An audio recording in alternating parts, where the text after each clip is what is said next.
He's all about the fact that the idea that human beings were probably living in advanced civilizations far longer than 14,000 years ago. And they did travel all over the world, and that you do find the remnants of these ancient cultures that we have no explanation for throughout the Amazon, and throughout different parts of South America and Central America. I mean, when you go and you look at real European history, right?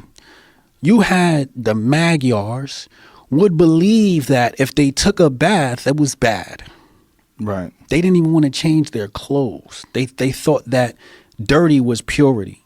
When we talk about the Moors going into Spain and into Europe, the stories in the history, our history, says that when we met the so-called Caucasian, he was sleeping in the barn with the animals, and we told him, no, you can't sleep in the barn with animals.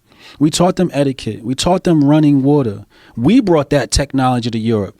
Now, if we brought the technology to Europe that saved Europe from the Black Plague, you mean to tell me that if we saved the white race, that we weren't already in America already? When we brought the technology, when Rome was dependent on Africa for food, remember when the Black Plague hit Rome, the cause was one of the officials was stealing the grain that was coming from Africa.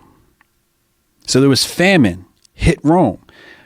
If your source of sustenance is from Africa, how are you superior? You're not. You get your food from me. So if you get your food from me, who's more likely to travel this globe? Me, I'm the source of food.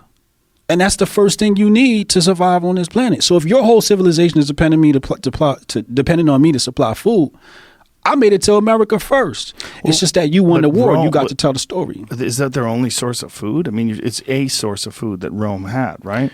But Rome is also very close to Africa. Well, let's talk about that.